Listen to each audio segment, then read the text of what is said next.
E aí, pessoal, tudo bom? Estou aqui com o Gabriel Eduardo, ex-aluno do quadro, que agora está fazendo medicina na UFMG, e ele veio contar para nós um pedacinho da história dele, como que está sendo a vida dele na faculdade, enfim, para dar para vocês um pouco de motivação a mais para vocês conquistarem as suas tão sonhadas aprovações, tá bom? Ô, Gabriel, me fala aí, em primeiro lugar, seja muito bem-vindo, Gabriel. Obrigado. Muito feliz pelo convite. Que bom, para nós é uma honra ter você aqui. Deixa eu te perguntar, me fala uma coisa, como que você está aproveitando aí esse tempo da quarentena? Então, estou tentando estudar um bocado, ser produtivo, né? Então, estou fazendo os cursos online, fazendo um curso sobre neurociência, outro sobre programação. Também estou lendo bastante, mas também estou buscando descansar, praticar esporte, né? Para tentar manter um equilíbrio aí e ficar tranquilo nessa quarentena. Bacana. Então já serve de inspiração para o pessoal que está, de repente, assim, como que eu vou fazer para estudar na quarentena? Já dá para ver que é possível fazer muita coisa, né? E agora, para a gente começar aqui, para o pessoal te conhecer melhor, me conta aí, conta para nós, né, um resumo da sua história, assim, vamos desde quando você sonhou em fazer medicina até o que você está vivendo hoje. Então, vamos lá então.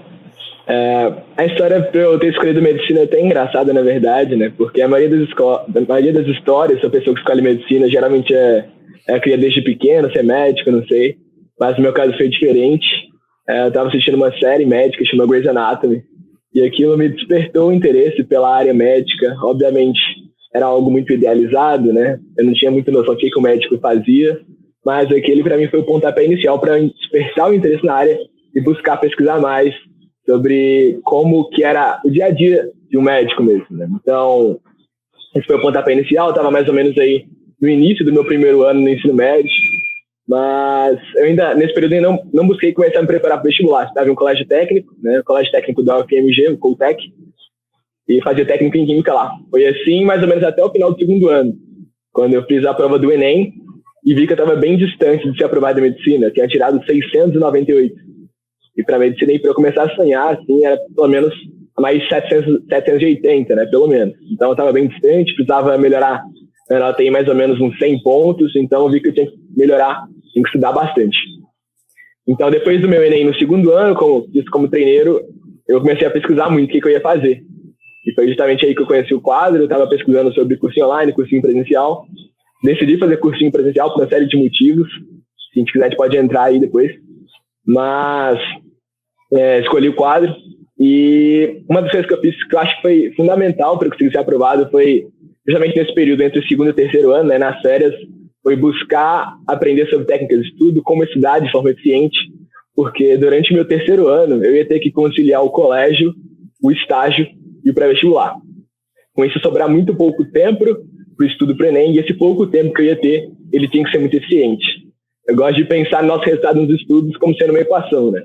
Então, o resultado nos estudos vai ser a multiplicação, o produto, entre a quantidade de horas que a gente estuda e a qualidade desse tempo. Então, não adianta você estudar muito tempo e não ter qualidade, mas no meu caso, eu ia ter pouco tempo, então eu ia ter que mexer no outro lado da equação, ia ter que aumentar a qualidade para ter um resultado bacana. Então, foi justamente isso que eu busquei fazer. Então, eu assisti muito vídeo, escutei podcast, li livro, artigo sobre técnica de estudo. Tentei ali descobrir quais funcionavam melhor para mim e busquei aplicá-las de forma consistente ao longo do ano. Durante a maior parte do ano eu estudei só à noite, nos finais de semana, então segunda a sexta eu estudava aí de 7 às 10 da noite. Sábado eu estudava o dia inteiro, de umas 8 da manhã até umas 10 da noite, obviamente fazendo pausas, né? E também aos domingos eu estudava de manhã, então de umas 8 a meio-dia aí. Então ficou uma distribuição de tempo bacana. E eu levei mais ou menos assim, até em agosto, quando acabei o meu estágio, finalmente, e tinha mais algumas tardes livres para dedicar o estudo para o pré-vestibular. Estudei demais ao longo do ano, não foi fácil, mas felizmente consegui um resultado legal quando chegou aí no período do Enem. Eu consegui tirar 794,56 de média simples e felizmente ser aprovado em medicina na FMG em 7º lugar, né, na minha cota de escola pública. Que bom, parabéns. Para nós é muito bom ver histórias assim, porque é bem o perfil de aluno que a gente costuma atender aqui, né? São alunos que têm que otimizar o tempo, né? Aproveitar o recurso mais importante que existe, que é o nosso tempo, da melhor forma.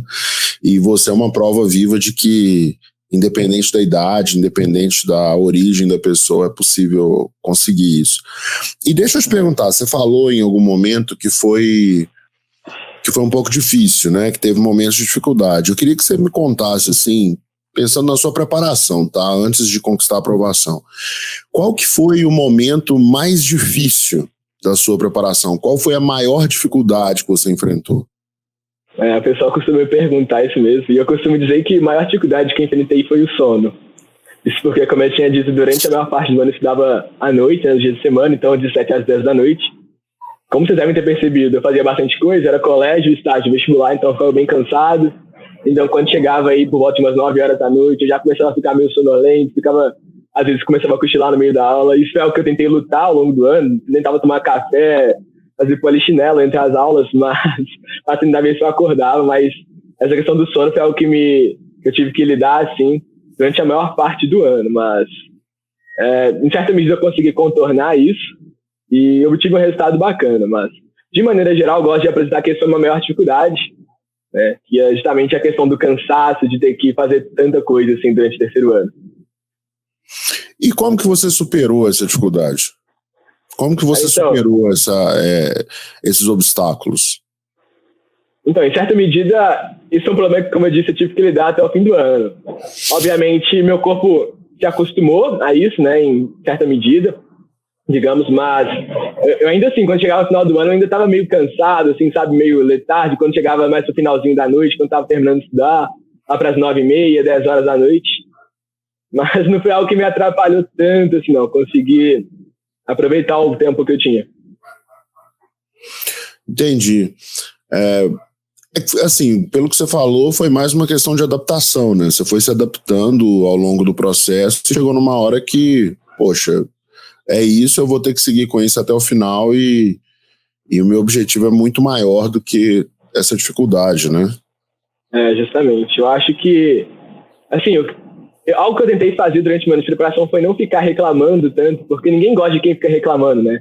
Eu sabia que não ia ser fácil, mas eu decidi escolher querer passar direto no meu terceiro ano ali, então eu falei, vou ter que estudar muito, eu vou ter que ralar muito, não vai ser fácil, vai ser cansativo. E, assim, eu podia ficar reclamando, falar, nossa, eu tô muito cansado, não sei o que lá, não gosto de estudar, mas eu busquei evitar isso, né? Porque muitas das coisas que a gente passa na vida é a gente que dá o significado. Então tem uma frase que eu gosto bastante que ela fala, algumas pessoas reclamam porque as rosas têm espinhos, mas eu agradeço porque os espinhos têm rosas, né? E é muito isso, porque entre todo estímulo e resposta que você dá, você tem um tempo ali que você pensa que você vai fazer. Então, ao invés de eu ficar, sabe, falando, nossa, eu tô muito cansado, eu não aguento ficar estudando, eu simplesmente, falava, eu escolhi estar aqui, eu vou estudar, vou dar o meu melhor, com foco total, e porque, eu quero chegar no final do ano e ser aprovado em medicina. Então, acho que essa questão da mentalidade também, de poder saber como lidar com esse cansaço, com esse desgaste, foi fundamental. Tem outra ideia que eu gosto de pensar bastante com relação a isso, é que acaba que estudar se torna a nossa profissão, né, durante essa época de vestibular. E uma pessoa que é profissional, uma coisa, ela não vai só trabalhar só quando ela está com vontade, ela não levanta de manhã cedo, na maioria dos casos, e fala, nossa, estou super animado para ir trabalhar hoje. Não, a pessoa vai trabalhar porque ela precisa ir trabalhar. E essa mesma visão que eu tinha para estudo, sabe? Eu não vou ficar fazendo corpo mole, eu tenho que fazer isso, eu escolhi fazer isso, estudar minha profissão, então eu vou ir com foco, determinação e toda a minha energia para cima dos estudos, sabe? Entendi.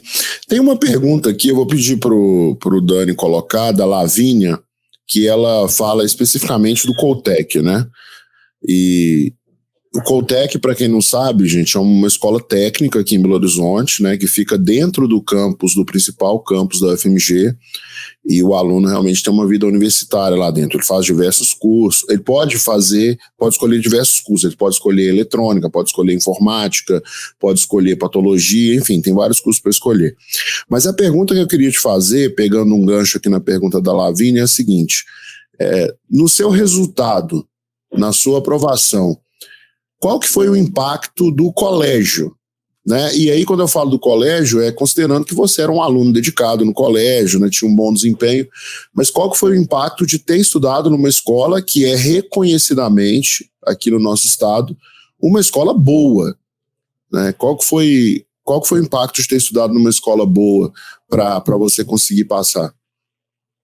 O Coutec, quando comparado às outras escolas públicas, realmente ele se destaca bastante. Ele é uma escola assim, fenomenal. A gente tem professores muito bons. A maioria dos professores lá ou tem mestrado, doutorado, enfim, são muito reconhecidos na área. Mas acaba que o foco de um colégio técnico não é tanto te preparar para o pré-vestibular, não é te preparar para o Enem. Então, acabava que eu fiquei um pouco defasado nesse quesito. Então, por exemplo, algumas matérias, como, por exemplo, geografia eu só tive no primeiro ano do ensino médio, história eu só tive no segundo, aí no terceiro eu tive uma matéria que juntava as duas, era meio que geopolítica, filosofia eu só tive no terceiro ano do ensino médio, física eu só tive no primeiro e no segundo. Ou seja, acaba com o colégio técnico, né? O foco dele não é tanto formar vestibulandos, é formar uma pessoa para trabalhar ali na área que você escolheu, seja química, patologia, informática, enfim. Então, o foco do colégio, como eu estava dizendo, não é o Enem, o vestibular, mas a formação que ele te proporciona lá dentro, eu acho que é muito mais importante do que isso, sabe? Uma formação muito mais humana, uma formação que você não teria em outros colégios. Então, você pode, por exemplo, fazer iniciação científica júnior em laboratórios de pesquisa da UFMG. Eu fiz o meu estágio no departamento de química lá da UFMG, então eu estagiava no laboratório de química orgânica, tipo, sensacional. Tinha contato com pessoas da pós-graduação, faziam mestrado, doutorado, pós-doutorado.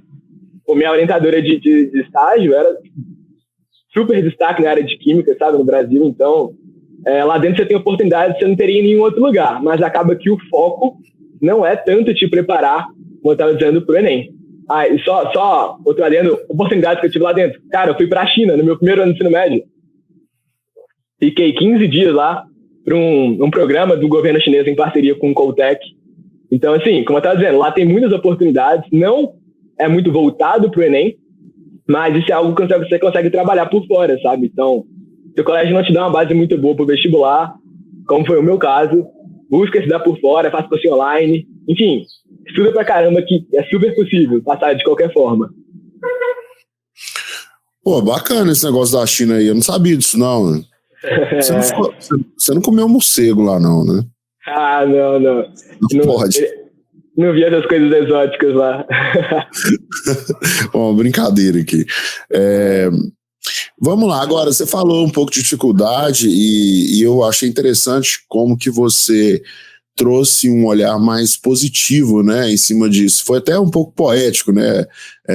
Você não reclama que a rosa tem espinhos, você agradece que nos espinhos tem a rosa, alguma coisa assim, né? Isso, justamente. Como que é mesmo? Fala de novo, por favor. É isso mesmo que você falou. Algumas pessoas reclamam porque as rosas têm espinhos, mas eu agradeço porque os espinhos têm rosa. É isso mesmo que você falou. Bacana. E aí, nessa linha, assim, alto astral e tal, eu quero saber qual que foi, ao longo da sua preparação, o seu melhor momento, assim, o momento que você estava mais feliz, que você estava com o astral mais elevado. O que aconteceu nesse... Me dá o contexto desse melhor momento.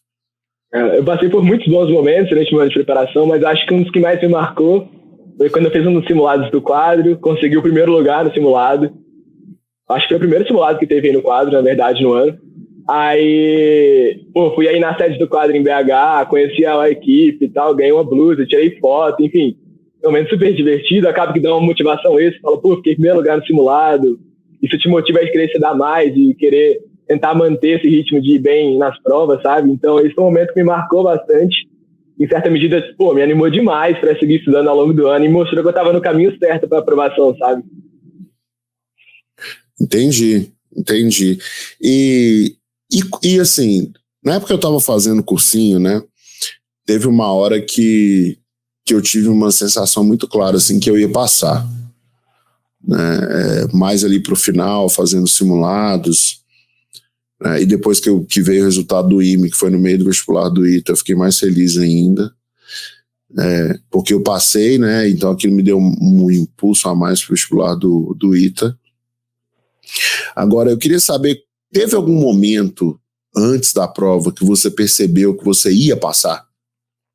Cara, com total certeza, sim, eu acho que ninguém pensa, né? Mas, assim, vou contar desde o início. No início do ano, pô, eu não estava esperando ser aprovado, porque a gente sempre ouve histórias de pessoas que passaram, e elas falam, demorei 1-2 anos estudando um cursinho super top pra passar, então eu falava, pô, que tenho pouco tempo para estudar dedicar aos estudos, vou estar fazendo curso online, pô, não vou conseguir passar, né? Essa era a minha mentalidade, mas isso foi algo que eu fui mudando ao longo do ano, porque eu fui fazendo muitos simulados, isso é algo que eu busquei fazer demais, então ao longo do ano eu devo ter feito uns 9 simulados, por diversos cursinhos. Então, eu ia vendo meus desempenhos nos simulados e falava, pô, essa nota dá pra passar, essa aí também. E quando se repetiu várias vezes, eu falei, pô, tô no caminho certo, né?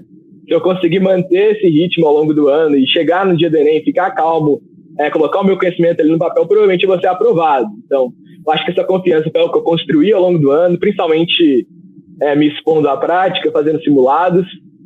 E eu acho que esse é o segredo, né? Talvez de você aumentar a sua confiança, se testar, e a partir dos seus resultados você vai ter um diagnóstico muito bom do quão perto você vai estar da aprovação. Entendi. A gente nunca tem certeza mesmo, né? Mas assim, tem uma hora que a gente vai percebendo que tá no caminho certo, e fazer simulados ajuda muito a entender esse caminho, a identificar esse caminho, né? Agora eu queria te perguntar uma coisa, assim, antes da gente falar um pouquinho da sua vida na faculdade, eu queria saber, na sua opinião, para a gente justificar o nome da nossa conversa, qual foi o maior segredo para a sua aprovação? Bacana. Muita gente me pergunta isso, chega lá no direct do Instagram e fala, Gabriel, qual que é o segredo de você foi aprovado? Por que você acha que você foi aprovado em medicina? E eu costumo comentar que o motivo que eu creio ter sido aprovado foi buscar aprender a aprender. Aprender as técnicas de estudo mais eficientes, né, quais se adaptavam melhor a mim, e busquei aplicar essas técnicas eficientes de estudo ao longo do ano, de forma consistente, né? Porque não vai ter uma fórmula mágica que vai fazer o seu resultado dos estudos melhor em 200%, mas vão existir maneiras mais eficientes de se estudar, e se você conseguir manter esse ritmo, né, estudando bem ao longo do ano, com certeza você vai obter um resultado muito melhor do que se você não fizesse dessa forma. Então, creio eu que esse é o segredo da minha aprovação, foi estudar com qualidade. E bacana, assim, qual que você acha que foi a técnica de estudo que funcionou melhor para você? Cara, eu gosto de falar bastante. Eu gosto de dividir, assim, eu acho que me delongaria bastante aqui, mas não sei se a gente tem tempo para isso. Dividir meu estudo em 3 momentos, né? Então, o primeiro deles seria quando você faz anotação durante a aula e tal, você explica o conteúdo. O segundo, fazendo exercício. E o terceiro, revisando. Então, eu acho que foi fundamental, aplicar técnicas, várias técnicas, na verdade, nesses 3 momentos, né? Então, assim, passando de forma mais superficial, assim, fazendo anotação. Eu gostava de anotar geralmente formato de mapa mental, flashcard porque te ajuda principalmente a decorar a fórmula, geralmente o estilo de resolução de determinado tipo de exercício. Flashcard, então, de maneira geral, flashcard te ajuda a decorar coisas. Então, eu usava isso principalmente em matéria de ciências exatas, matemática, física, química. Já mapa mental eu gostava de usar principalmente para humanas, então geografia, história, sociologia, filosofia, porque é uma ferramenta muito útil para você conseguir conectar ideias, conectar fatos. Então, fazer anotação dessas 2 formas, para mim era muito eficientes, mas não era só isso, não era só assistir e anotar as coisas.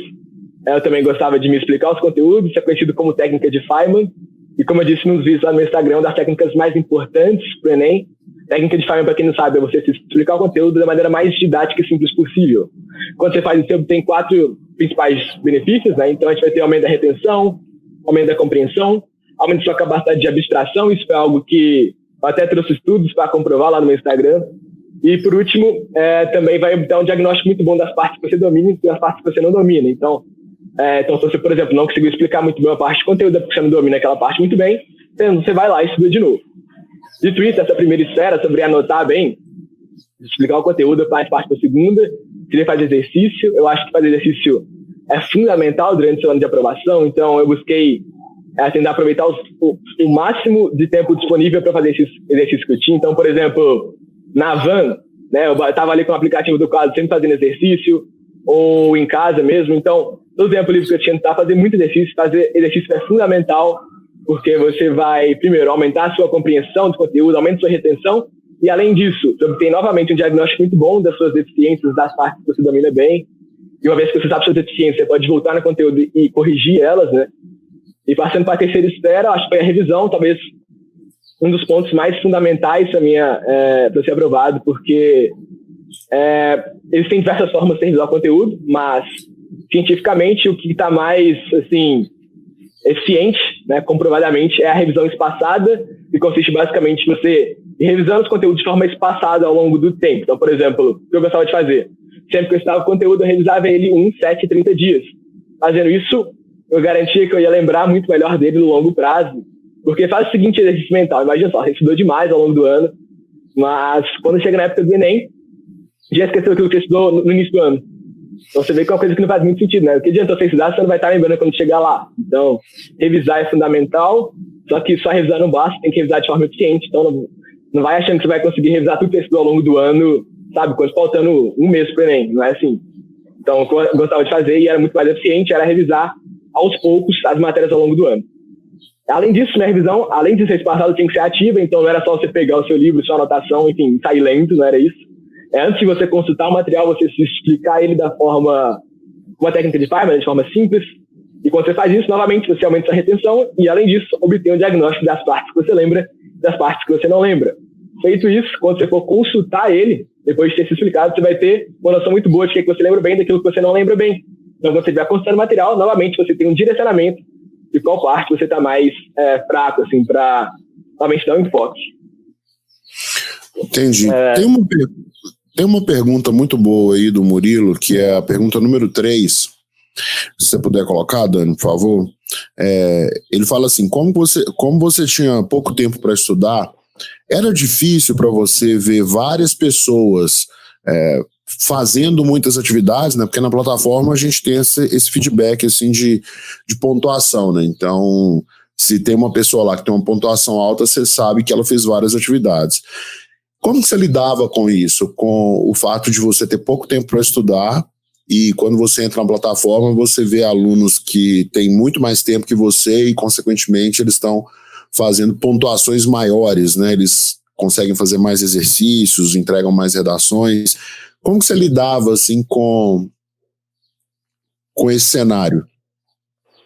Cara, ótima pergunta. Assim, eu tinha pouco tempo, não dava para dedicar muito aos estudos, né? Muito tempo ao estudo. E, realmente, quando eu chegava na plataforma, tinha galera que tinha muito mais ponto que eu.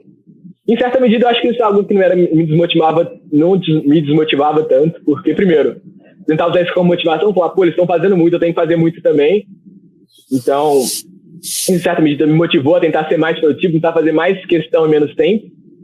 Mas, como eu tinha dito, para mim não importa muito se eles estão fazendo mais questão que eu, porque quando chega no simulado, geralmente eu ia melhor, que o quadro também ranqueia, né, a posição no simulado. Então, geralmente eu via que eu ia melhor que essas pessoas que faziam muito exercício.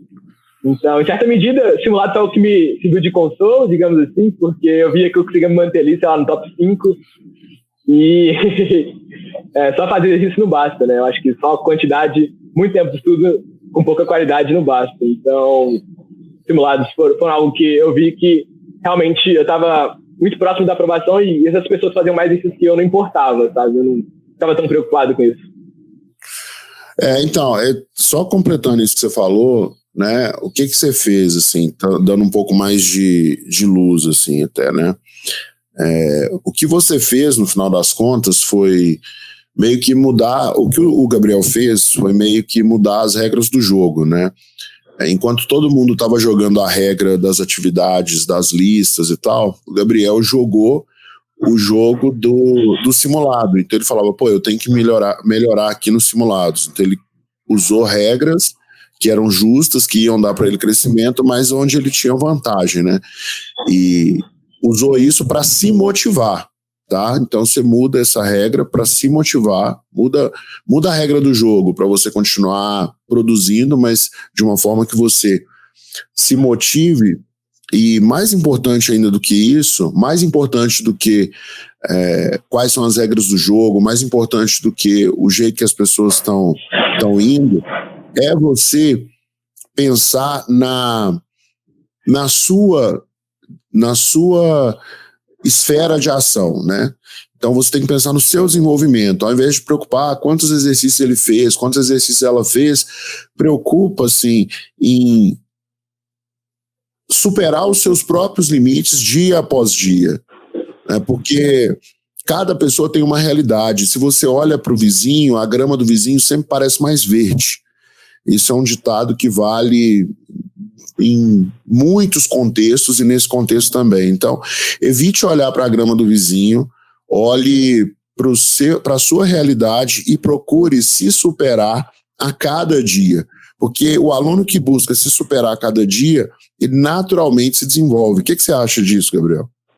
Cara, você falou muito bonito e até filosófico isso, que eu gosto de citar sempre a escola filosófica, estoicismo, né? Eles falam, uma das máximas deles é focar naquilo que você controla. É justamente o que você falou. Pô, você não controla se o cara tá fazendo, sei lá, 100 questões por dia. Parabéns pra ele, sabe? Mas você não tem nada a ver com isso. Tem que focar naquilo que você controla. O que você controla? É dedicar toda a sua energia e entusiasmo na execução, assim, perfeita do trabalho de hoje. Claro que o perfeccionismo, né? Você fazer tudo de forma perfeita não existe, mas você buscar sempre ali, tá se aprimorando. Isso até corrobora com um conceito que chama prática deliberada, né, que uns autores apontam como sendo o segredo de uma pessoa se dedicar nas suas respectivas áreas de atuação, que consiste em dois momentos, né? Então, primeiro, é o trabalho focado, você, como eu disse, se dedicar com toda energia, entusiasmo, foco total no que você tem que fazer, e além disso, aplicar ciclo de feedback, que é você aprender com seus erros e corrigir eles para a próxima vez. Eu acho que isso se conecta bastante com isso, então não fica tão preocupado com o que os outros estão fazendo, pensa, como o Bruno disse, na sua realidade, cada pessoa vai ter uma realidade diferente, busca atuar naquilo que você tem controle, e eu acho que isso é até um segredo de você conseguir manter a sanidade, a saúde mental ao longo do ano, e vai se aplicar não somente a número de questões resolvidas, mas uma série de aspectos dos estudos. Bacana. É isso mesmo, assim, cara, a gente poderia ficar discutindo sobre isso aqui por muitas e muitas horas, né? Mas tem um ponto que a gente precisa olhar e que é o sonho de todo mundo que está prestando um vestibular concorrido, né? Que é a vida depois que passa. Conta para nós aí como que é a sua rotina antes da pandemia, claro. Como que é a sua rotina na faculdade? Então, na verdade, eu cheguei a ter mais ou menos 2 semanas e 1 dia de aula, né? Minhas aulas da faculdade começaram em março. Então, a primeira semana foi a semana de recepção de calouros, foi bem legal. Pô, tivemos diversas palestras apresentando os órgãos lá da Faculdade de Medicina. Também tivemos, nessa semana, uma excursão para o Iotim, foi super legal. Para quem não sabe, é o maior museu a céu aberto da América Latina, tudo isso pela faculdade. Foi super legal a primeira semana, conheci muita gente nova. E depois disso, já na segunda semana, começamos as aulas. Sim, a experiência que eu tive foi o seguinte: não é fácil, né? Eu não esperava que fosse fácil. Muitos veteranos falavam, não, gente, realmente não é fácil e tal. Chega aqui, achando, pô, passei em medicina na UFMG, então agora é tudo pra mim é fichinha, mas não é bem assim. Porque todo mundo que tá lá é porque ou era um dos melhores estudantes da sala, estudou pra caramba. E se eles estão achando difícil, né? Porque sei que vai ser exceção, sabe? Então, os professores, de maneira geral, assim, generalizando, né? Costumam não ser muito didáticos, passam por assuntos complexos bem rápido, mas, assim, cara, são assuntos muito divertidos de estudar, coisa que eu gosto de estudar, sei lá, genética, embriologia, coisa que eu tenho interesse. Então, para mim, isso não é um empecilho muito grande. Chego em casa, fico animado para estudar mais. Mas, realmente, não é fácil. Conteúdos complexos, passam bem rápidos por eles. Mas acho que quem escolhe medicina não quer coisa fácil, né? Realmente tem que estudar bastante. Mas é algo, sensacional. Tem muitas oportunidades na faculdade também, ligas acadêmicas, tem o diretor acadêmico, tem iniciação científica, você pode ir para fora do país, né, fazer intercâmbio, enfim, muita oportunidade legal, e é um mundo de oportunidades mesmo que se abre. Realmente, é muito animador isso. E Gabriel, me fala uma coisa, quais são os seus próximos objetivos agora? Então, os próximos objetivos, né? Sim, falando para faculdade, né? Porque eu tinha estabelecido objetivos realmente no início do ano para faculdade. Esse ano eu queria tentar uma iniciação científica, participar de algum projeto de extensão, né? Tentando atuar nas comunidades aí, mas não sei como que vai ser isso, não sei como que vai ser daqui para frente na faculdade, mas atualmente estou buscando focar naquilo que eu controlo, e o que eu controlo é justamente o que eu posso fazer agora em casa. Então eu tô dedicando bastante meu projeto no Instagram, quero tentar poder alcançar cada vez mais pessoas lá. Estou querendo estudar bastante neurociência, que é uma área que eu gosto bastante. Estou fazendo curso sobre. Também aprendi um pouquinho de programação, que eu acho que está muito ligado à neurociência, tentar aplicar programação, computação, a neurociência. Eu acho que é algo bem interessante e estou me divertindo bastante com isso agora. Como é que é? Neurociência e computação? Justamente. Cara, você já sabia computação ou você está aprendendo agora? Não, assim, no Coutec eu cheguei a fazer umas aulas de programação, mas, tipo assim, é uma coisa bem básica mesmo. Agora estou começando a realmente estudar do começo, então estou fazendo um curso de introdução à lógica e pensamento computacional, depois eu vou fazer sobre Python e tal, então estou caminhando ainda aos poucos, eu tenho uma noção bem básica do assunto, mas eu gosto disso, de estudar assuntos assim, diferentes, e é algo que está me animando bastante agora a continuar estudando na quarentena. Entendi. E você tem algum grande sonho assim que você gostaria de compartilhar com a gente? Cara, grande sonho, ótima pergunta isso. Assim, eu acho que, assim como qualquer pessoa que entra na faculdade de medicina, eu acho que o maior sonho é ser um bom médico, né? Então, eu gosto de pensar que o bom médico talvez trabalhe 2 aspectos. Primeiro, tem que ser um médico humano, tem que saber lidar bem com os pacientes, sabe? Mas também tem que ser um médico muito competente do ponto de vista acadêmico. Então, isso são aspectos que eu vou buscar desenvolver bastante ao longo da faculdade. Então, saber como lidar com os pacientes é algo que eu vou buscar desenvolver, principalmente através de liga acadêmica, o projeto de extensão, mas também ser competente academicamente. Então, acho que meu maior sonho agora seria realmente ser um bom médico, assim. Entendi. Para a gente terminar a nossa conversa aqui, né? E, enfim, você voltar para suas coisas e tal. Hoje, depois de tudo que você passou, depois de tudo que você estudou, né? Dessa situação da pandemia, enfim, isso aí tá mexendo com todo mundo. A pergunta é, considerando tudo que você viveu até agora, por que medicina? Então, por que medicina? Cara, assim, esse é um assunto um pouquinho complicado, mas tem um livro que eu li, chama So Good They Can't Ignore. E ele vai estabelecer uma tese que é ir contra essa noção, muitas vezes, pré-concebida que a galera fala para você seguir os seus sonhos. Então, a gente fala, por que você escolheu medicina? Você fala, porque é meu sonho, sou apaixonado pela coisa. Se você não tem problema nenhum.